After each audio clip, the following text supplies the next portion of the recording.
Malam itu, hujan deras. Di balik ketukan pintu, seorang anak kecil berdiri sendirian. Pucat, tubuhnya dingin. Tapi siapa sangka anak yatim itu sebenarnya sudah meninggal. Dan sejak ia datang, satu persatu rahasia kelam mulai terbongkar.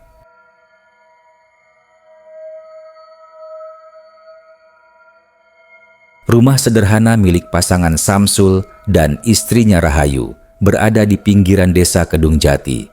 Rumah itu berdinding kayu lapuk, beratap seng berkarat, dan hanya diterangi lampu minyak kecil saat malam tiba. Hidup mereka serba pas-pasan. Samsul bekerja sebagai kuli bangunan, sedangkan Rahayu berjualan kue basah seadanya di pasar. Namun keduanya tetap bersyukur meski setiap hari hanya bisa makan ala kadarnya. Malam itu, hujan turun deras disertai angin kencang. Pukul sudah lewat jam 9 malam ketika terdengar suara ketukan di pintu. Awalnya pelan, lalu semakin keras, membuat Rahayu yang sedang menjemur pakaian di dapur merasa tidak enak hati. "Bang, ada yang ketuk pintu," kata Rahayu setengah berbisik. Samsul yang sedang mengelus perutnya karena lapar segera bangkit. Ia membuka pintu dan di hadapannya berdiri seorang anak kecil. Umurnya sekitar 7 tahun, tubuh kurus, wajah pucat, dan pakaian compang-camping basah kuyup oleh hujan. Matanya menunduk, bibirnya gemetar. "Pak, Bu, saya yatim piatu. Saya nggak punya tempat tinggal. Bolehkah saya numpang di sini?" Suaranya lirih, hampir tenggelam oleh suara hujan. Rahayu langsung iba. Ia menarik tubuh kecil itu masuk. "Astagfirullah, kasihan sekali kamu, Nak. Sini, duduk dulu, ganti baju, biar nggak masuk angin." Samsul menatap anak itu agak lama. Ada sesuatu yang aneh. Anak itu datang sendirian, di malam hujan deras, tanpa orang yang mengantarnya. Namun hatinya luluh melihat wajah polos itu. "Siapa namamu, Nak?" tanya Samsul. "Namaku Arif," jawabnya pelan. Sejak malam itu, Arif tinggal bersama Samsul dan Rahayu. Ia diperlakukan layaknya anak kandung sendiri. Rahayu senang sekali karena ia memang sudah lama mendambakan seorang anak, namun tak kunjung dikaruniai.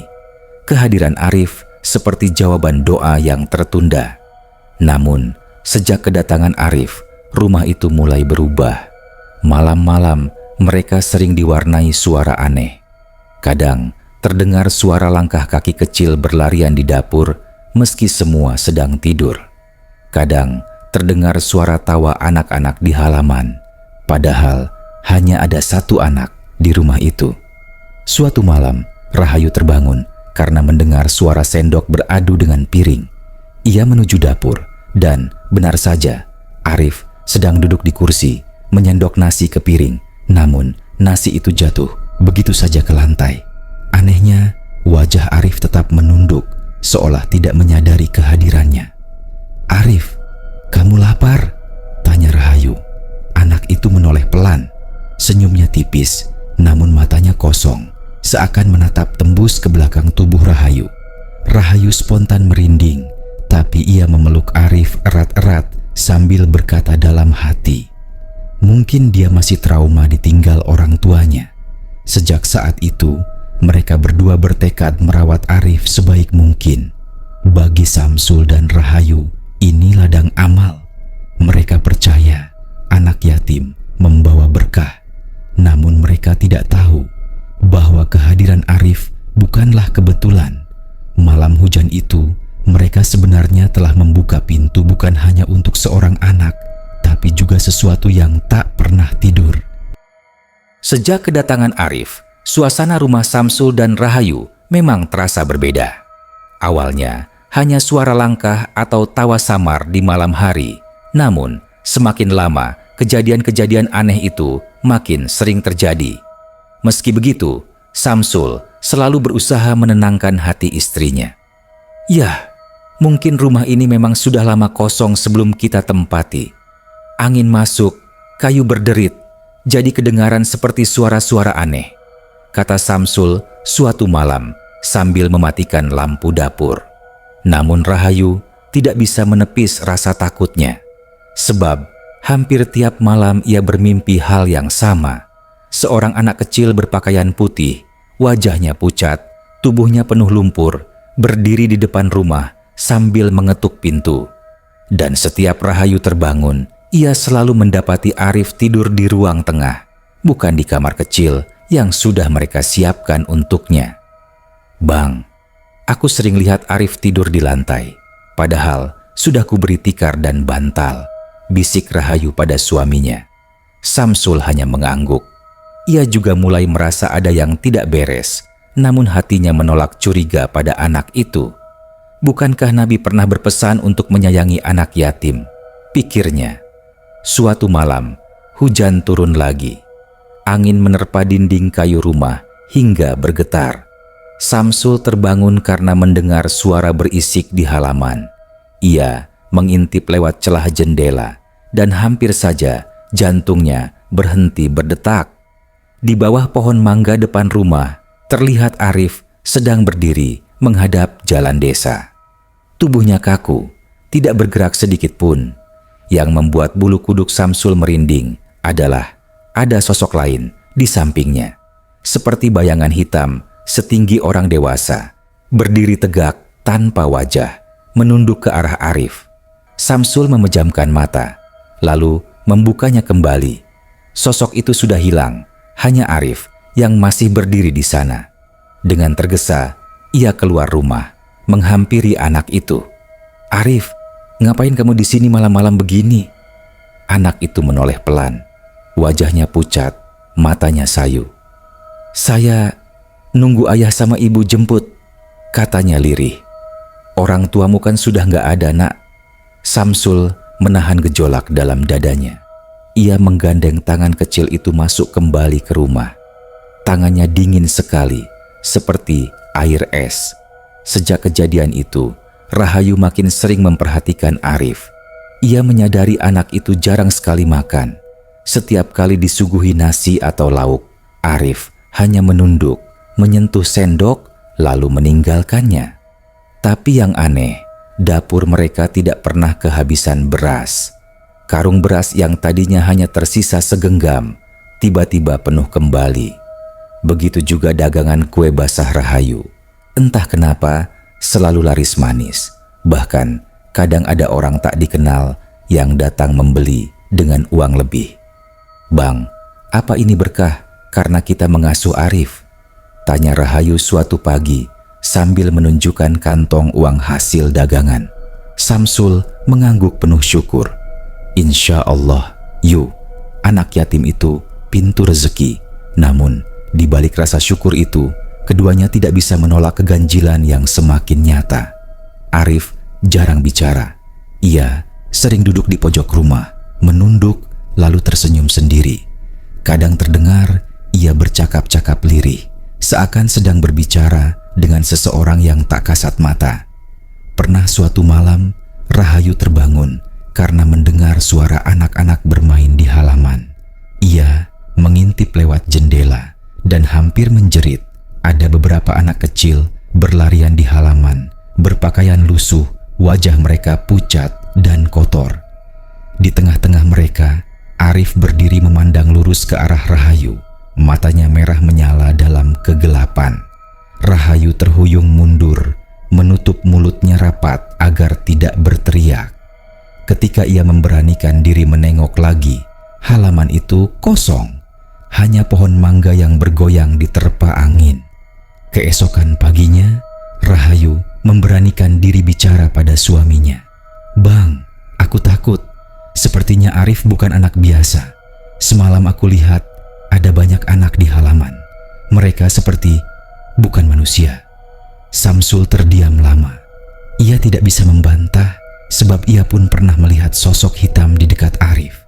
Tapi ia juga tidak tega mengusir anak itu. "Yu, mungkin ini cobaan buat kita. Kita harus sabar. Selama dia tidak menyakiti kita, biarlah dia di sini. Anggap saja ini ladang amal kita. Namun, Di lubuk hati terdalam, baik Samsul maupun Rahayu tahu ada sesuatu yang bersembunyi di balik sosok Arif, sesuatu yang semakin hari semakin nyata. Dan pada malam berikutnya, kebenaran itu mulai terbongkar sedikit demi sedikit. Sejak kejadian malam-malam aneh itu, tidur Samsul dan Rahayu tidak pernah nyenyak. Meski rezeki mereka tiba-tiba melimpah, beras tak pernah habis, dagangan selalu laris, bahkan Samsul sering mendapat tawaran kerja tanpa ia minta. Namun, bayangan tentang Arif yang ganjil selalu mengganggu pikiran mereka. Pagi itu, setelah subuh, Rahayu memberanikan diri bertanya langsung pada Arif. "Arif, nak, boleh ibu tanya sesuatu? Kamu dulu tinggal di mana sebelum datang ke sini?" Arif menunduk, tangannya memainkan ujung baju lusuhnya. Lama, ia terdiam sebelum menjawab lirih. "Aku tinggal di dekat pohon mangga itu, Bu." Rahayu tertegun. Pohon mangga yang dimaksud jelas pohon besar di depan rumah mereka, tempat ia dan Samsul sering melihat Arif berdiri malam-malam. "Kamu tinggal di rumah siapa di sana?" desak Rahayu. "Bukan rumah," jawab Arif sambil tersenyum tipis. Di bawahnya, Rahayu merinding seketika. Ia tidak berani bertanya lagi. Sejak itu, ia sengaja tidak membicarakan ucapannya kepada Samsul, takut dianggap terlalu berlebihan. Namun, kata-kata Arif terus terngiang di kepalanya. Di bawahnya, malam itu hujan turun lagi. Petir menyambar, angin berdesir membawa bau tanah basah. Samsul yang baru pulang kerja lembur merasa ingin mengecek halaman. Entah kenapa, setiap kali hujan, pikirannya selalu tertuju pada pohon mangga itu. Dengan membawa lampu minyak, ia berjalan keluar. Daun mangga bergoyang-goyang, tetesan air jatuh membasahi tanah di bawahnya. Saat cahaya lampu diarahkan, Samsul tercekat. Tanah di bawah pohon itu tampak gembur, seperti habis digali. Lebih aneh lagi, ada bekas jejak kaki kecil di sekitar gundukan tanah itu. Jejak yang hanya mungkin ditinggalkan oleh anak seukuran Arif. Samsul mendekat, jantungnya berdegup kencang. Saat ia jongkok, tiba-tiba ia melihat sesuatu menyembul dari tanah, seperti kain putih yang sudah kusam. Dengan tangan gemetar, Samsul menyibak sedikit gundukan itu. Dan betapa terkejutnya ia saat melihat ada sepotong tulang kecil terikat kain kafan Samsul mundur tergopoh, hampir menjatuhkan lampu minyak. Wajahnya pucat pasi. Ia menatap pohon mangga itu lama, lalu buru-buru kembali ke rumah. Di dalam, ia mendapati Arif duduk di ruang tengah. Anak itu tersenyum tipis, menatapnya tanpa berkedip. "Bapak, sudah lihat rumahku?" tanyanya pelan. Samsul terdiam, dadanya sesak. Ia tidak tahu harus menjawab apa. Keesokan paginya, Samsul akhirnya menceritakan semuanya pada Rahayu. Mendengar itu, Rahayu langsung menangis ketakutan. "Bang, berarti Arif ini bukan anak biasa. Dia sudah meninggal, Bang. Kita ini sebenarnya merawat arwahnya." Samsul menutup wajah dengan kedua tangannya. Ia tidak menyangkal karena bukti di depan mata terlalu jelas. Namun ia juga merasa bingung. Jika benar Arif sudah meninggal, kenapa mereka bisa menyentuhnya? Kenapa Arif bisa duduk, bicara, bahkan beraktivitas layaknya manusia? Yo, aku juga takut. Tapi lihat sendiri kan, selama Arif ada di sini, hidup kita lebih baik. Rezeki lancar, kerjaanku selalu ada, daganganmu laris. Jangan-jangan ini memang ujian dari Tuhan. Mungkin kita diminta untuk tetap menyayangi dia, meskipun dia bukan manusia lagi. Rahayu mengangguk sambil terisak. Dalam hatinya, ia tidak tega mengusir Arif. Apalagi setiap kali ia menatap wajah pucat itu, ada rasa kasihan yang sulit dijelaskan. Namun, malam-malam berikutnya semakin mencekam. Rahayu sering mendengar suara anak-anak berlari di atap rumah, diiringi suara tawa kecil. Kadang pintu rumah terbuka sendiri, padahal sudah dikunci. Bahkan pernah sekali Saat ia menyalakan lampu dapur, ia mendapati seorang anak kecil asing berdiri di pojok ruangan. Wajahnya hancur, matanya kosong, bibir sobek, lalu menghilang begitu saja saat dipanggil. Rahayu semakin yakin bahwa Arif tidak sendirian. Ia membawa sesuatu bersamanya, arwah anak-anak lain yang juga tak tenang. Suatu malam, Arif tiba-tiba mendekati Rahayu yang sedang berdoa di ruang tengah. "Bu, besok jangan lupa kasih makan teman-temanku ya. Mereka suka kalau ibu bikin kue Rahayu gemetar." "Temanmu siapa, nak?" Arif hanya tersenyum. "Mereka sering main di halaman." Ibu pasti sudah lihat. Rahayu langsung teringat sosok-sosok anak kecil yang pernah ia lihat berlarian di halaman. Ia hampir pingsan menyadari kebenaran itu. Arif membawa rombongan arwah lain ke dalam kehidupan mereka. Sejak itu, Samsul dan Rahayu hanya bisa pasrah. Mereka tidak punya keberanian untuk mengusir Arif. Justru, setiap hari mereka semakin rajin beribadah, berharap Tuhan memberi petunjuk atas kejadian aneh ini. Namun, satu hal yang pasti, pohon mangga di depan rumah itu bukan lagi sekadar pohon biasa. Di bawahnya, tersembunyi rahasia kelam yang tak boleh dibongkar sembarangan. Dan setiap kali hujan turun, suara ketukan di pintu kembali terdengar. Seperti malam pertama ketika Arif datang, seolah-olah masih ada anak-anak lain yang ingin masuk ke rumah itu. Hari-hari berjalan dengan cepat, namun suasana di rumah Samsul dan Rahayu semakin terasa berat. Meskipun rezeki mereka mengalir deras, bahkan lebih dari yang pernah mereka bayangkan sebelumnya, namun bayang-bayang ketakutan selalu mengintai setiap malam. Rahayu seringkali duduk termenung sambil menghitung uang hasil dagangan yang terus bertambah. "Bang, uang kita ini banyak sekali, padahal aku hanya bikin kue seadanya. Kadang rasanya pun biasa saja, tapi orang-orang tetap membeli.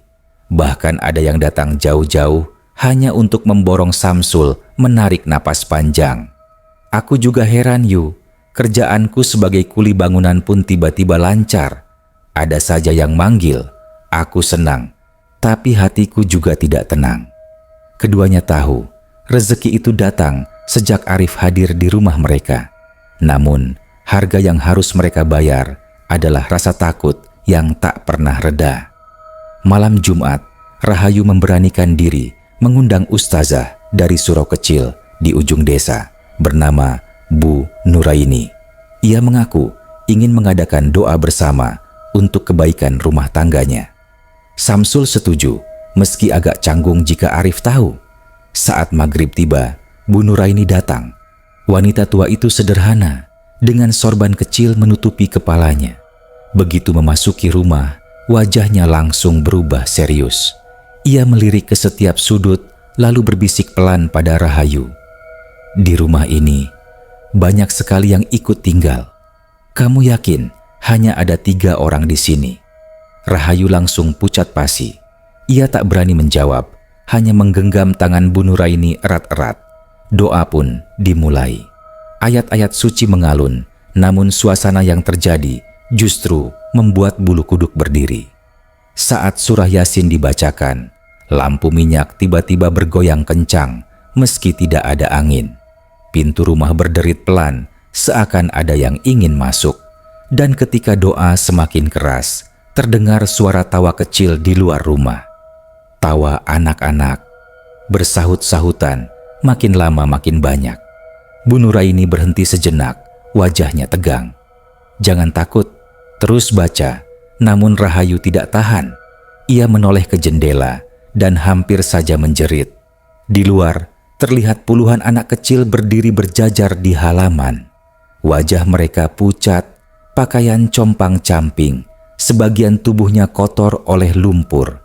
Mereka semua menatap lurus ke arah rumah. Dan di tengah-tengah barisan itu, Arif berdiri. Wajahnya lebih pucat dari biasanya.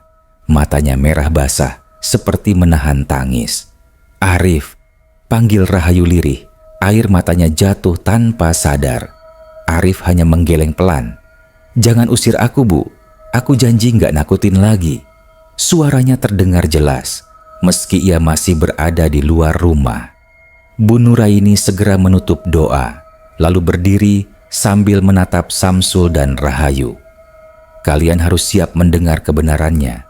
Anak ini memang bukan lagi manusia. Ia meninggal beberapa tahun lalu. Mayatnya dikuburkan di bawah pohon mangga itu, tapi arwahnya gentayangan karena ia meninggal dengan cara yang tidak wajar."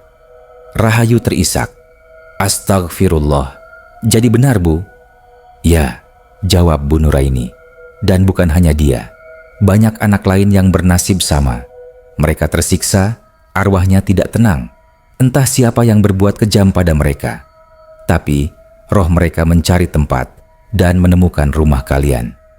Samsul menunduk dalam-dalam.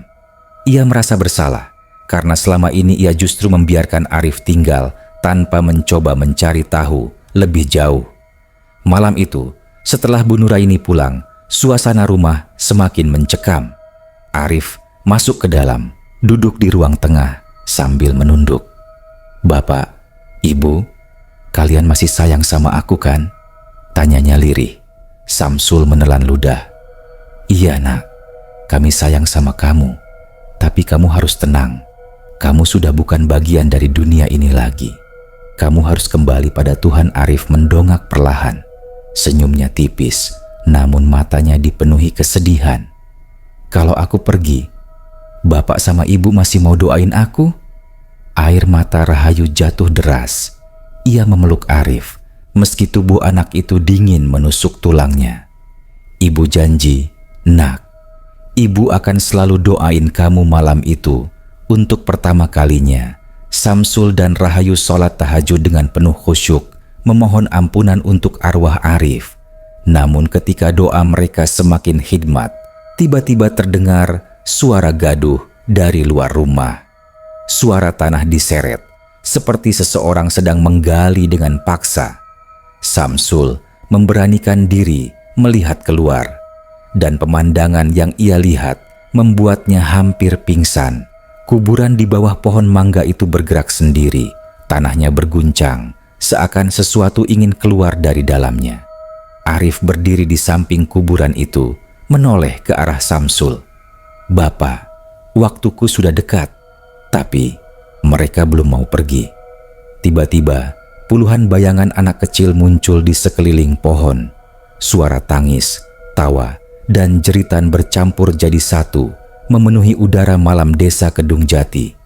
Samsul mundur perlahan, tubuhnya gemetar. Ia sadar doa mereka telah mengguncang sesuatu yang lebih besar daripada sekadar arwah seorang anak kecil. Sejak malam doa bersama itu, suasana rumah Samsul dan Rahayu benar-benar berubah. Pohon mangga di depan rumah seakan hidup. Setiap malam terdengar suara tangisan anak-anak dari arah sana. Kadang samar, kadang begitu jelas hingga membuat bulu kuduk berdiri. Samsul dan Rahayu tidak lagi bisa tidur nyenyak. Mereka selalu terbangun di tengah malam, entah oleh suara ketukan pintu, suara langkah kaki kecil berlarian di dalam rumah, atau tawa anak-anak yang menggaung dari halaman. Namun, malam itu berbeda. Malam itu jauh lebih mencekam dari sebelumnya. Hujan deras turun sejak sore, membuat udara desa terasa dingin menusuk. Pukul sudah lewat tengah malam ketika tiba-tiba pintu rumah mereka bergetar hebat, seperti diketuk banyak tangan sekaligus. "Bang, ada yang ketuk pintu," bisik Rahayu dengan suara bergetar. Samsul langsung bangkit. Dengan langkah berat, ia menuju pintu. Jantungnya berdetak cepat, keringat dingin membasahi punggungnya. Saat ia membuka pintu, seketika tubuhnya lemas. Di depan rumah berdiri puluhan anak kecil. Wajah mereka pucat, sebagian tubuhnya penuh lumpur, pakaian compang-camping. Mata mereka kosong, sebagian merah menyala. Dan di barisan paling depan, Arif berdiri. "Bapak, Ibu, mereka ingin masuk. Mereka ingin ikut tinggal seperti aku." ucap Arif lirih. Rahayu menjerit kecil, menutup mulutnya dengan tangan. Astagfirullah, Bang, kita harus lakukan sesuatu. Samsul segera membaca doa yang ia hafal. Mulutnya komat kamit, meski suaranya bergetar. Anak-anak itu hanya menatap, tak bergerak, tak bersuara, kecuali Arif yang mulai menangis pelan.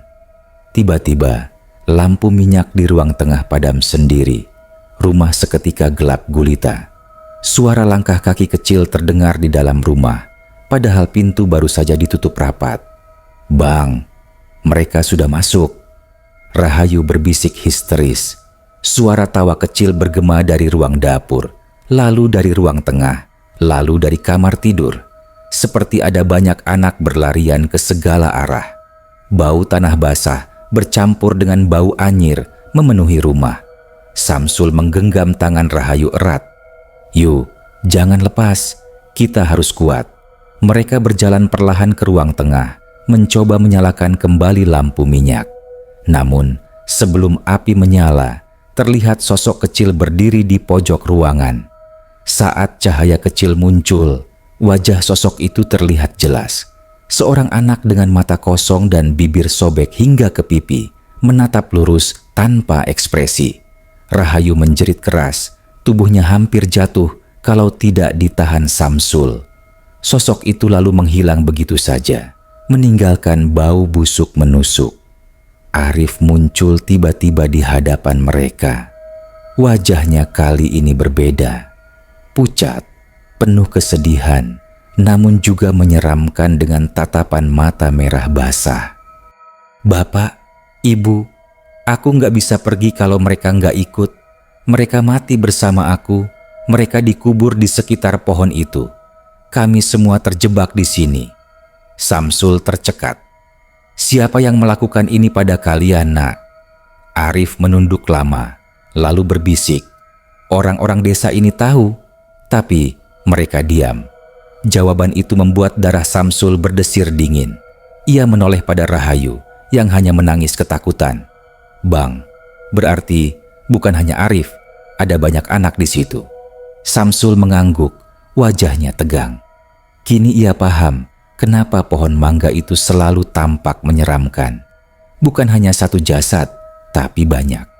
Malam itu benar-benar menjadi malam paling panjang.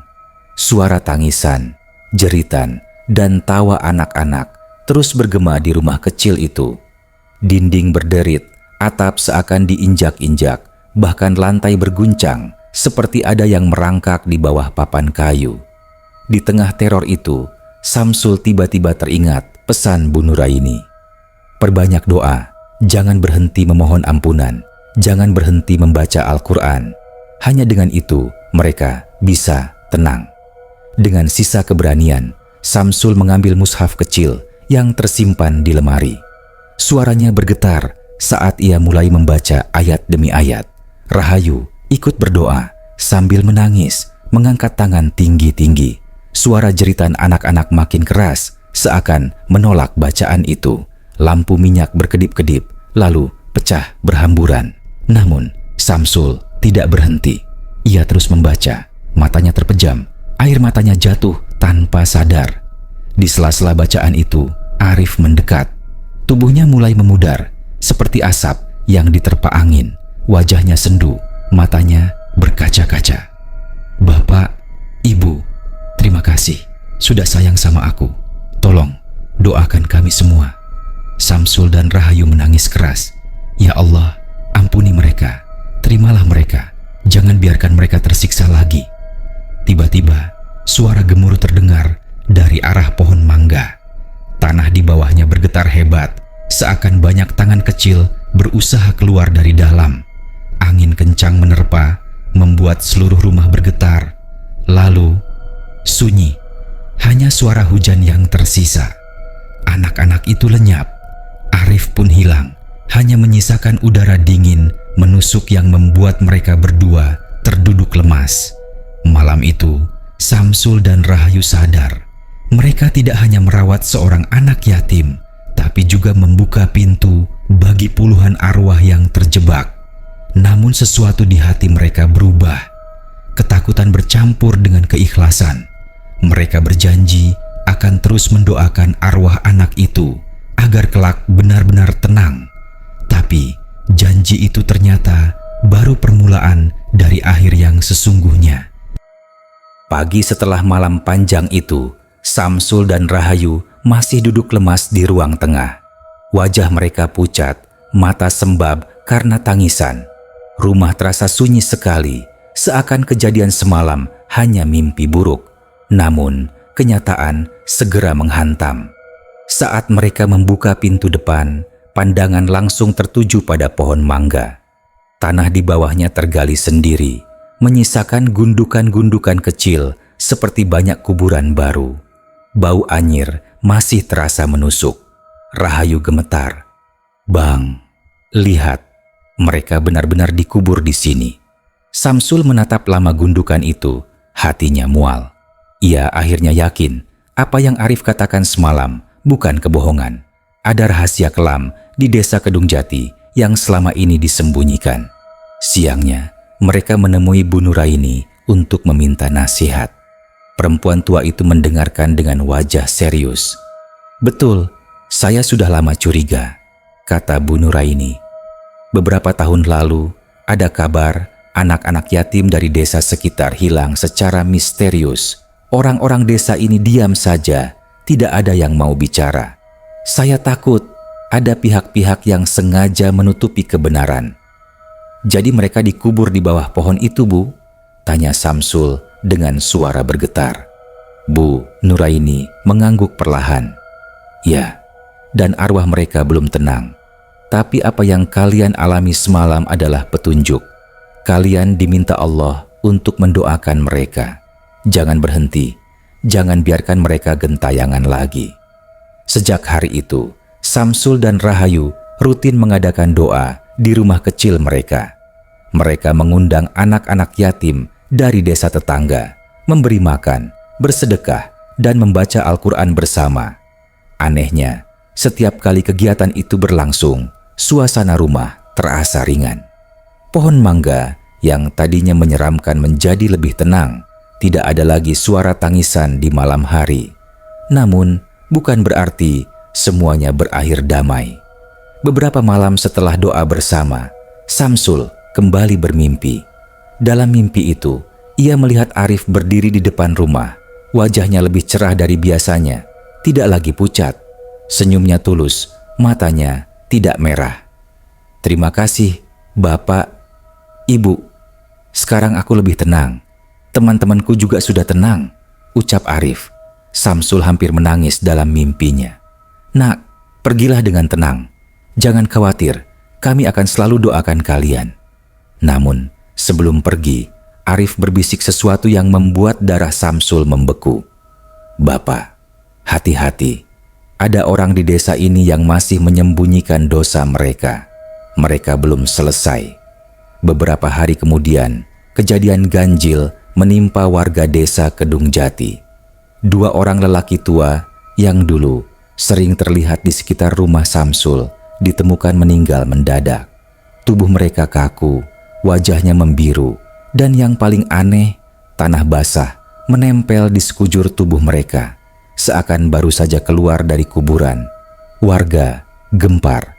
Banyak yang berbisik bahwa kedua lelaki itu adalah dalang dari hilangnya anak-anak beberapa tahun lalu. Namun, tidak ada yang berani bicara terang-terangan. Samsul dan Rahayu hanya bisa terdiam. Mereka yakin inilah yang dimaksud Arif.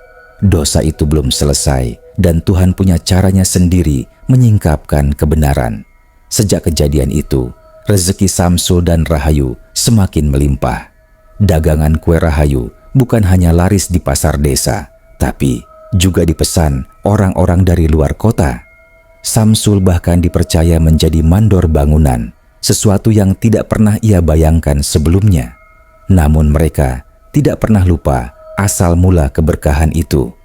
Setiap malam Jumat, mereka selalu mengadakan doa khusus untuk anak-anak yatim, baik yang masih hidup maupun yang sudah tiada. Pohon mangga di depan rumah tetap berdiri kokoh. Warga desa mulai menghormati tempat itu. tidak ada lagi yang berani bermain atau menebang. Beberapa orang bahkan sering meletakkan bunga dan bacaan doa di bawahnya. Namun, ada satu hal yang membuat Samsul dan Rahayu tidak pernah bisa melupakan kejadian itu. Suatu malam, ketika mereka berdua sedang membaca doa di ruang tengah, terdengar suara langkah kaki kecil dari arah pintu. Samar, seperti dulu. Mereka saling berpandangan, wajahnya tegang. Perlahan pintu terbuka dengan sendirinya, dan di baliknya berdiri sosok Arif. Wajahnya kali ini cerah, tersenyum lembut, tubuhnya tampak bercahaya samar. "Bapak, Ibu, jangan berhenti berbuat baik. Doa kalian sudah sampai. Aku akan pergi, tapi ingat, anak yatim itu titipan Tuhan. Sayangi mereka, meski kalian tidak melihat mereka." Air mata Rahayu mengalir deras. "Arif, Ibu sayang kamu." Samsul menunduk, dadanya sesak. "Pergilah dengan tenang, Nak. Semoga Allah merahmatimu." Arif menatap mereka sekali lagi, lalu perlahan menghilang bersama angin malam. Sejak malam itu, suara ketukan di pintu tak pernah terdengar lagi. Suara tawa dan tangisan anak-anak pun lenyap. Namun, kenangan tentang Arif tetap hidup di hati Samsul dan Rahayu. Mereka tahu Tuhan telah memberi mereka hidayah melalui cara yang menyeramkan dengan mengasuh seorang anak yatim yang ternyata sudah meninggal. Dan sejak saat itu, setiap kali hujan deras turun di desa Kedung Jati, Samsul dan Rahayu selalu teringat pada malam pertama Arif datang. Mereka berbisik pelan sambil menutup pintu rapat-rapat. "Ya Allah, lindungi kami dari pintu yang salah, tapi jangan jauhkan kami dari kasih sayang-Mu." Di luar, pohon mangga bergoyang pelan diterpa angin, seakan menjadi saksi bisu bahwa kisah ini bukan sekadar cerita, tapi sebuah peringatan nyata bahwa arwah anak yatim yang tak pernah tidur benar-benar ada. Arif kini telah pergi dengan tenang, namun pohon mangga itu masih berdiri menjadi saksi bisu. Setiap hujan turun di desa Kedung Jati, suara langkah kecil dan tangisan lirih kadang masih terdengar. Ingatlah, mengasuh anak yatim adalah berkah, tapi ketika kau menutup pintu bagi mereka, bisa jadi Tuhan membukanya dengan cara yang tak pernah kau bayangkan.